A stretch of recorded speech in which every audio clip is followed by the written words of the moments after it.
Contact us to avail the combo offer of General Studies and Public Administration optional with 20% discount. Good morning everyone. Today we are going to have the Hindu analysis of 18th August 2021.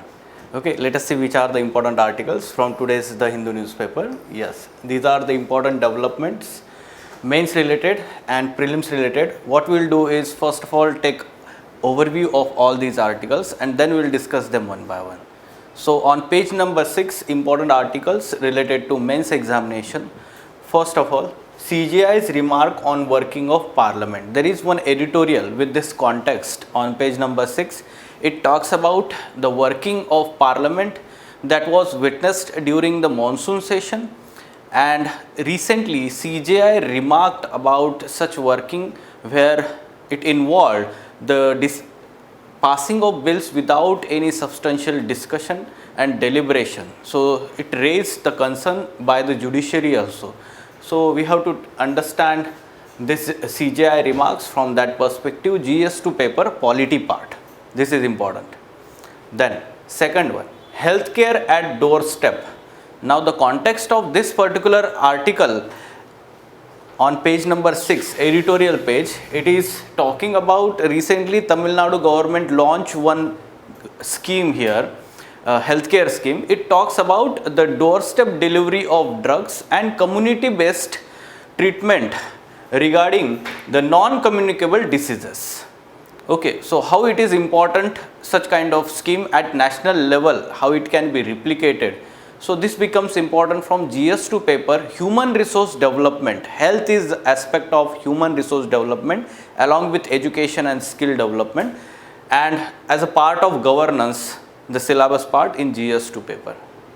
Then third, the script of the new endgame in Afghanistan. This particular article written by former National Security Advisor, India. So he is talking about how this withdrawal of US is different from the withdrawal of erstwhile USSR from, or Russia from earlier Afghanistan.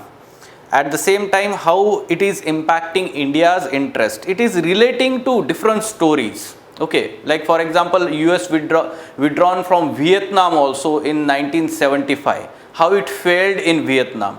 How it, let's say, USSR failed during 1990s in Afghanistan also. All these comparisons are given. New aspect we are discussing here regarding the developments that are happening in Afghanistan.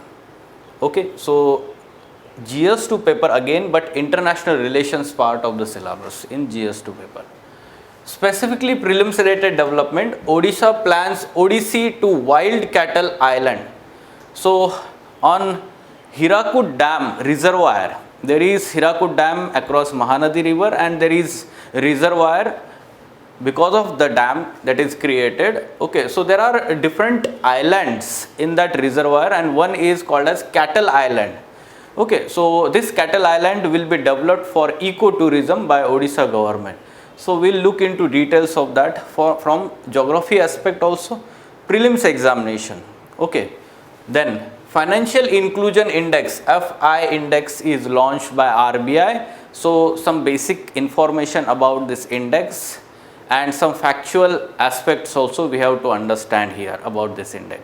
So economy part, Indian economy part for prelims examination, this is important. And finally, practice prelims MCQs on daily current affairs that we are looking into. So first article on page number 6, it is talking about between the word and intent. Between the word and intent. So it is talking about, yes, the recently Chief Justice of India has raised the concerns over working of parliament. Why we are talking about this? Because in monsoon session that recently completed, in that session very less time or almost no time given for discussion on various issues and even the bills that were introduced, they were directly passed And yesterday we talked about that data where most of the almost 15 bills were passed with less than 10 minutes discussion. Okay, and these 15 bills were introduced in the same session and they were passed in the same session. So such kind of events that are happening, basically the role of the parliament, the important role we can say that the scrutiny of this legislation and discussion and deliberation on the wider scale, so that whatever the legislation is made, it is inclusive of all different views of different stakeholders, because parliament is our representative body, right, and it is failing to exercise its functions to some extent. And this now for the first time the judiciary has raised some concerns here. Up till now, no, let's say CJI or Supreme Court judge, sitting Supreme Court judge has made such comment on working of the parliament. Okay, so this is important aspect that we have to understand. So in terms of analysis, what we can understand here, you should let's say have or make note of certain examples in related to these issues, and the best example is we can talk about is 102nd Amendment Act. Okay, so that is very good statement. Legislation should be drafted clearly and the letter of the law should not stray much beyond its purpose and scope. Okay, so best example is 102nd Amendment Act. It was talking about that OBC list. It gave the constitutional status to National Commission on Backward Classes.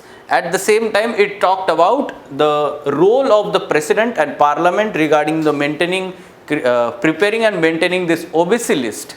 And the Supreme Court had struck down the provisions of 102nd Amendment Act, saying that state legislatures are not having any power in deciding OBC list. Recently, there was this judgment. Now, after that, again in this particular session, the government has come up with the new bill and it passed the Amendment Act, saying that the state legislatures are also having, but the wording of the legislation is now more clear. Earlier it was not clear, and that's why Supreme Court struck down that provision. Okay, so that's why this statement is become important. Legislation should be drafted clearly and the letter of the law should not stray much beyond its purpose and scope. Okay, at the same time, more than quality of debate, it is scope for detailed discussion that imparts clarity and much needed proximity to the original intent and purpose of any statute. Why it is being said? Because the view of the government is only one view. But the parliament and the scrutiny by the standing committee provides the expert view, provides the views of the people, civil society, and that becomes important feedback to have the much inclusive, and the intention of that statute is ensured in a right manner when such kind of wider stakeholders view is included in that. That's why it is being said that not only the quality of debate but the scope for detailed discussion, on the floor of the parliament, at the same time in the committee meetings, standing committee meetings where the experts views of the civil society organizations are taken. So this scope imparts the clarity and much needed proximity to the original intent. Otherwise, only the intention of the government is reflected in the statute. Okay, and this is very important in democratic country like India. Therefore, it is vital that important pieces of legislation are scrutinized by standing committees. And we know that out of 15 bills that were passed in monsoon session, no bill was referred to scrutiny of these parliamentary standing committees. This is the situation we are facing since 15th Lok Sabha. Now this is 17th Lok Sabha. This has declined continuously. The number of bills being referred to these standing committees has come down substantially. Okay, so in this manner you should understand the working of the parliament. Surely in ED lecture, Ansari sir is going to discuss this particular topic in detail, further detail. Okay, any question?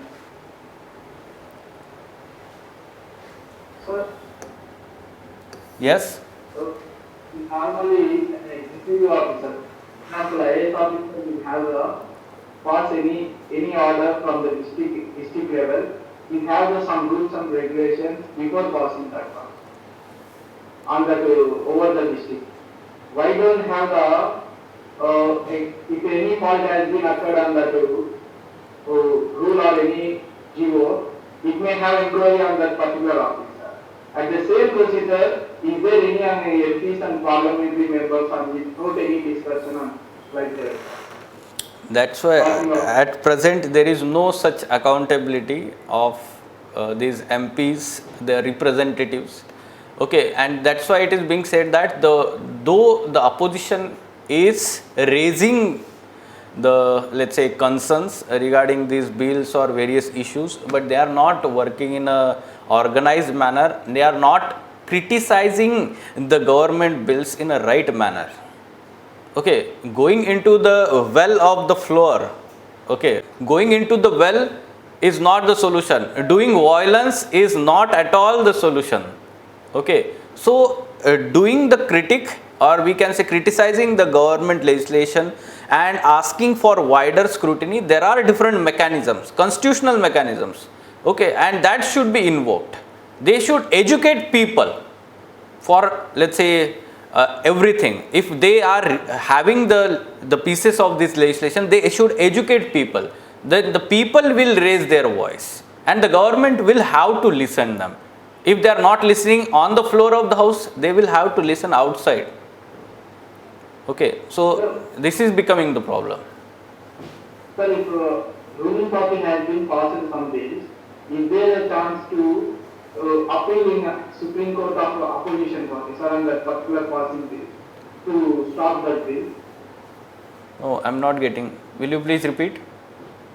Ruling party has been passed without any discussion of a particular bill, sir, some number of bills. The opposition party has the rights to put a petition on Supreme Court on that particular thing, sir, to stop or for discussion of again once again that one. No. See, that's why we have this separation of powers concept. Okay, the principle of separation of powers says that, or suggests that, the three organs of the state, that is legislature, executive and judiciary, should work independently without interference in their working. There are some checks and balances in our constitution, but this is not the checks and balance. Okay, it is some kind of interference. Okay, so the working of the parliament, it should be free and fair manner. They should be without fear, the working of the parliament, and if judiciary start intervening, then that will affect its freedom.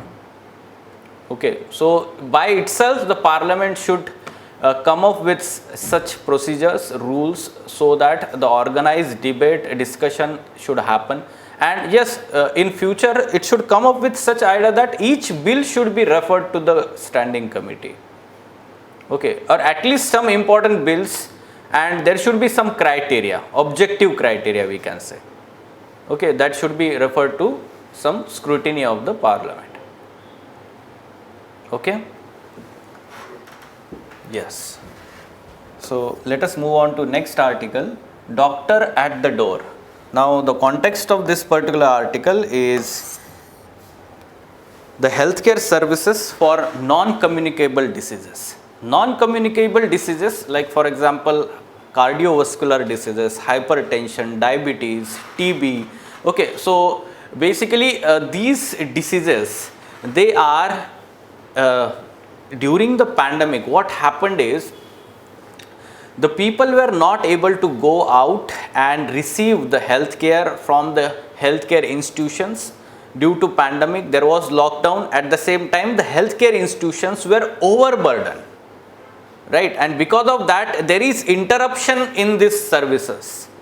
And at the same time, we should understand that there is linkages between these non-communicable diseases such as uncontrolled diabetes, hypertension and COVID-19. We have seen that the people with such comorbidities, they are more vulnerable for severe COVID-19 disease. This is well established fact now. And because of that, it becomes more important for the government to provide these services to the people in uninterrupted manner. Okay, so that's why this particular context that Tamil Nadu government launched Makkalai Thedi Maruthuvan scheme. Okay, so this particular scheme basics about, like, this is community based scheme.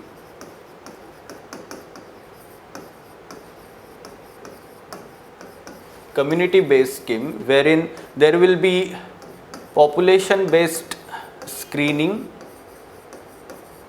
for 10 such non-communicable diseases from time to time. At the same time, those who are having the age 45 plus years, for them the doorstep delivery of drugs will be given. At the same time, wherever the mobility is restricted, suppose a lockdown is implemented in certain district, so in those districts also these patients will receive, we can say, the drugs at their doorstep from the government or the administration itself under this scheme. Okay, so this is a very innovative and important idea or initiative. Okay, so if it is implemented in letter and spirit or effectively on the ground, it may become the important, we can say, a role model scheme for national, or we can say national government or union government also, right? Why it is important? Because according to recent survey, 55% of total diseases burden in India is caused by non-communicable diseases. Okay, so earlier the concern of the government regarding public health was communicable diseases. Let's say late, we can say 1990s, or if you are talking about the 2 decades ago, there was concern regarding communicable diseases, like there was cholera, or we can say TB, or such diseases which were communicable through the contact between the people, and this was major concern. However, now the concern is shifting because the disease burden of non-communicable diseases, largely due to changes in the lifestyle of the people. Okay, due to lifestyle of the people, and this is how the 55% total disease burden is now non-communicable diseases, and that's why it is responsibility of the public health institutions and the government to shift its focus towards these diseases. Okay, so policy shift should be there. At the same time, we have in the past successfully implemented such kind of schemes, like where it involved doorstep delivery of drugs. For example, success story of DOTS therapy for TB. Okay, DOTS therapy is very successfully implemented for TB. For 6 months, this therapy is implemented for TB patient. Continuous follow-up is done with these patients on their mobile phones. Okay, so this is very successful implementation of such kind of scheme, and therefore this may act as a model for further implementation of other schemes or overall for different non-communicable diseases. Success of well-conceived program rests on proper implementation of each of its component. Surely, if the Tamil Nadu government is going to implement this scheme effectively, then only it will be successful, because the intention is good, the policy design is good, but the effectiveness of the scheme also depends on the implementation of the scheme. And we know that there is already the public health infrastructure, institutions are overburdened due to pandemic, and how these institutions will cater to this particular scheme, or the provisions, the components under this particular scheme, we have to further look into in future. Okay, so you should be aware about different aspects of public health policy that are evolving in recent times. Any question here? Okay. Now, the script of the new endgame in Afghanistan. This particular article, it is written in the context of recent fall of Kabul, or we can say Afghanistan under the rule of Taliban now. Okay, so this is the context, but we have to understand that the writer is providing the new ideas, new aspects in this article. Up till now we have discussed many such articles regarding Taliban. We have discussed one ED topic also in the ED lectures, but now the new events are unfolding in Taliban, and accordingly we have to have the follow up on these developments. Now the writer in first part is saying that Taliban's duplicity is evident as events unfold. Why duplicity? Why double standards of behavior from on behalf of Taliban? Because in, let's say, February 2020, when it had made pact with US, it had said that there will be peaceful transition of the power after withdrawal of US forces. But now we are witnessing some kind of, let's say, violence in Afghanistan, and the power is being taken forcefully. Okay, and we can say the life of the people is threatened there. So this is the double standard behavior, or we can say duplicity of the Taliban. It is very much visible now from the events that are unfolding. Conditions far worse than what existed when Russians withdrew in 1990s. Let me give you some background here, that during 1990s also, at that time USSR, erstwhile USSR had invaded Afghanistan, and at that time also we can say the Taliban fought, and ultimately USSR failed to eliminate Taliban and withdrew its forces.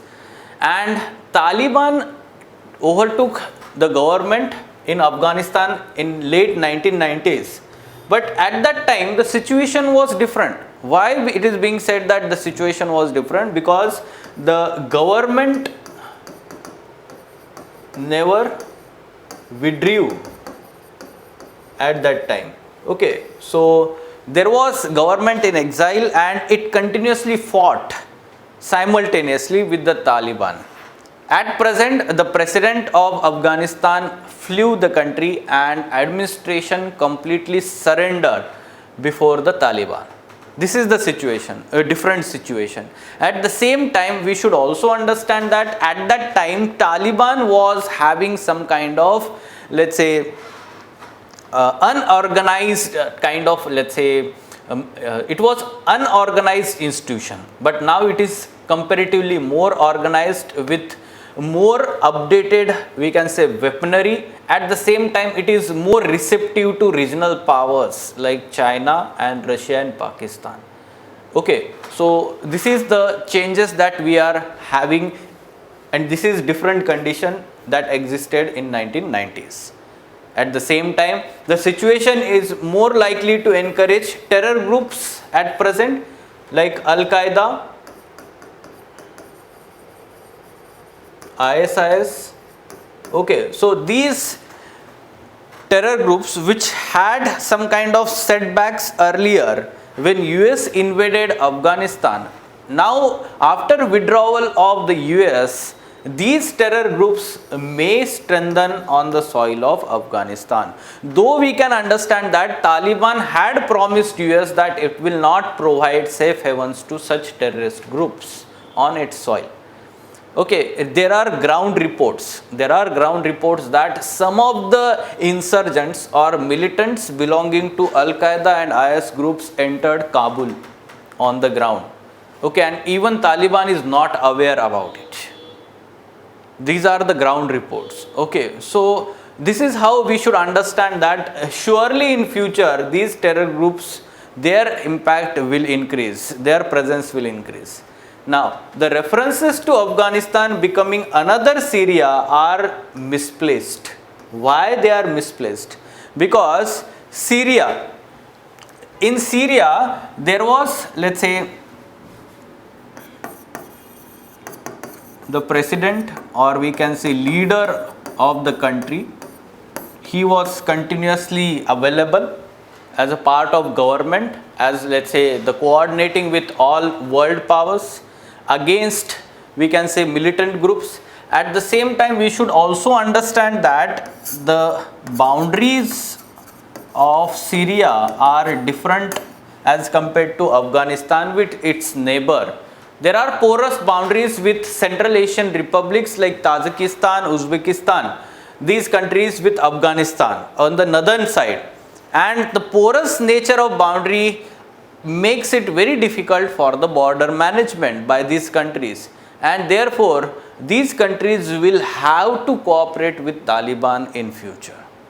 Otherwise there will be major, let's say, threat for peace and harmony along the border. Fine. So this is the difference. At the same time, we should also compare with US leaving Vietnam in 1975, another misadventure of US, and US had failed at that time also. US now also failed in Afghanistan. Okay, so at that time, however, the Communist Party leaders in Vietnam were visionary, and they led the country to, we can say, right path in future. Okay, they governed properly, and we can say that to some extent the harmony and peace established in the country. Okay, so in this manner we should understand that the present day Afghanistan may become the problem in not only in Asia but for the overall peace in the world also. Fine. So in this manner, now finally the stakes for India, surely we are having stakes. Earlier we talked about our stakes in terms of economic, strategic, right? So the strategic aspect we talked about, let's say, the role played by China and Russia. Now they are more and more facilitating talks with Taliban, and there is some kind of axis being strengthened here, that is Russia, China and Pakistan axis in Asia Pacific region and Asia region, and this is to some extent, this threatens India as the major regional power in Asia. At the same time, economic aspect, we discussed the economic aspect regarding the investment that we have done in Afghanistan, the investment that we have done in Chabahar port of Iran, so as to have the trade from Afghanistan, Central Asian republics bypassed from Pakistan into the Iran and then into Indian Ocean. There may be threat to that proposal also in near future, because the Taliban control Afghanistan may divert the trade through Pakistan now. Okay, so such kind of, let's say, stakes are there, and we need to protect our interest in Afghanistan. But yes, surely in near future we have to also understand how the events will unfold, and accordingly the decisions should be taken. Fine. Any question? Sir, in this recording, USA has wantedly created this situation to destroy the peace in over the Asian countries. In wantedly they had done internal ethics, everything is going to be, they are not able to control them over the Asian countries. But getting of that command, they are destroyed wantedly in the peace of over the Asian countries. See, earlier we talked about that. It had two objectives. One objective was, the major pinpointed objective is to eliminate Al-Qaeda, okay, kill the mastermind behind the 2001 attacks on World Trade Center, 9/11 attacks, and we can say eliminating the Taliban from Afghanistan. But the broader objective of fighting with Taliban and rooting it out from the Afghanistan and remaking of the country on the basis of democracy, these are ideological objectives, and they were not successful. The same case was with Vietnam. Okay, so it failed from time to time whenever it tried to impose ideological aspect on Asian countries and failed to understand the emotions and the aspects of indigenous people. This is actually the historical aspect. When the Marshall Plan was implemented by the European countries in Africa after World War II, so the same aspect happened there. Okay, so it was not successful. So the imposition of these things should not be there, and they need to work with the people of the country. Okay, what they want there. This is very important aspect. Okay, deliberately will not say, they had to take some kind of revenge surely, and they had done that, and that's why they are withdrawing. Sure, there is only one reasoning behind this withdrawal.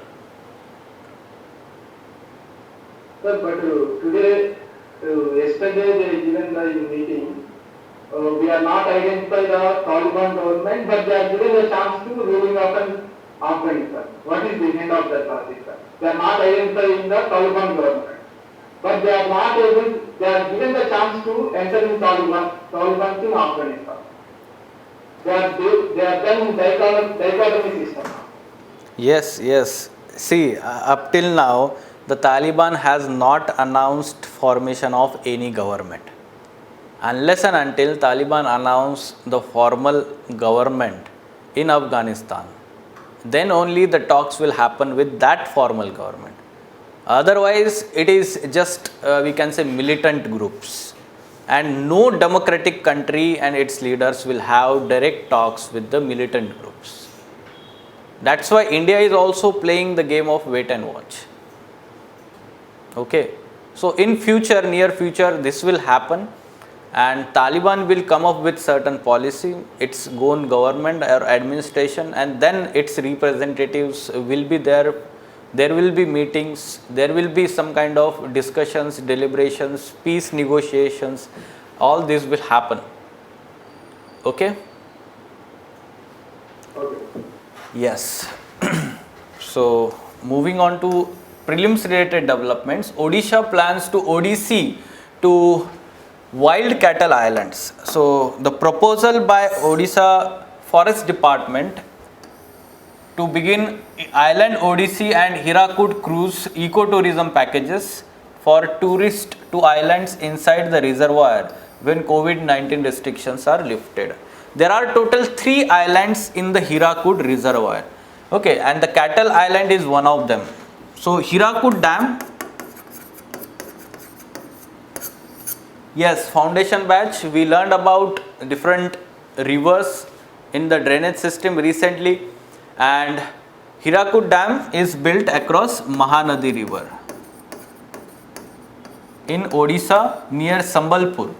Okay, so this Hirakud Dam was built immediately after independence because Mahanadi river was responsible for annual flooding in that region, and that created problem, and therefore this multi-purpose project was undertaken. Hirakud Dam was built. There was relocation of some villages because of the area was submerged under the water due to this reservoir, and some of the hillocks were also, we can say, submerged under the water, and they become the islands now. 3 islands. Earlier they were inhabited by the people, and some of the let's say people in those villages left these cattle. They did not take their cattle with them, and these cattle were left on those islands, and that became the habitat of those cattle now. After so many decades, this cattle has turned into wild cattle. You know, the history says that the wild cattle or wild animals were domesticated and they became cattle. Now these became the wild cattle. They are now shy. They are not coming near to the people. Okay, so this is how their nature is changing. Okay, so this will be called as the, what you can say, this will be undertaken under part of ecotourism packages by the Hirakud. Now Mahanadi river, which originates in Chhattisgarh, flows into we can say Odisha like this. The Cuttack is located on the bank of Mahanadi river, important city of Odisha, and the mouth of Mahanadi river, there is a delta formation here on the south of, we can say, river, Bhubaneswar is located. Not on the bank of river, but on the south of the river here, near delta. At the same time, the Chilika lake is located on the south of mouth of this or delta of Mahanadi. UPC in prelims examination is asking directions. It is not asking the locations, it is asking the direction. It is left or south, right. Last year it asked about Siachen glacier, same question. So the locations you should be aware, but you should be aware that these locations are relatively located with which other locations. This is how the geography mapping part should be done. Fine. So remember Cattle Island and all these aspects. Mahanadi River, Hirakud Dam. Next, Financial Inclusion Index was recently launched by RBI, Reserve Bank of India. So this is Composite Financial Inclusive Index to capture extent of financial inclusion across the country. Now, what do you mean by financial inclusion? Financial inclusion means bringing all the people, more and more people into the formal financial system.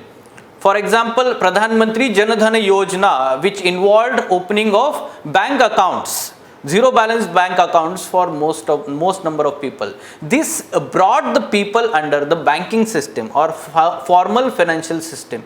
This is called as financial inclusion. This helps the people avail the credit supply, formal credit supply, at the same time avail the benefits of the government. So all these aspects are relevant to your financial inclusion concept. Okay, so this FI for period ended on March 2021 stood at 53.9 compared to 43.4 for the period ended on March 2017. That means financial inclusion is improving, it is increasing. RBI said that this annual index will be published every year in the month of July. Remember some factual information also. In the month of July, it will include different sectors like banking, investment, insurance, postal as well as pension sectors. At the same time, the single value ranging between 0 to 100, there will be number about this index directly, and 0 represents complete financial exclusion. 0 represents complete exclusion, while 100 indicates full financial inclusion on this scale. Index comprises of 3 broad parameters: access with 35% weightage, access, then usage with 45% weightage, and quality with 20% weightage. So three broad parameters are there, and under these there are total 97 parameters considered to arrive at this index. 97 parameters are there under these broad 3 headings. At the same time, there is no base year for this index, and therefore it would reflect cumulative efforts of all stakeholders over the years towards financial inclusion. Okay, so this will be year on year basis. There is no base year to, let's say, have certain benchmark to compare for the comparison to increase or decrease this financial inclusion. Okay, this will be year on year continuously. Fine. So this factual information you should be aware about for prelims examination economy part. Now, getting hotter by the day. Basically on page number 7, data point, some Hindu analysis team is there which does the analysis of the data from different reports. Now this is talking about the IPCC report that was recently released. Okay, so it talks about different facts, data that is mentioned in that report. For example, if no climate change policy was in place, surface temperature would increase by 4.1 to 4.8% by the end of this century compared to pre-industrial levels. Okay, such facts are mentioned. Try to gain some factual information from such newspaper data point. Okay, so we'll leave this to your wisdom. Directly you take input from this data, use this in your answers, be it essay paper or GS3 paper environment section. Fine, environment section, GS3 paper and essay paper. Now, what should be answer to this question?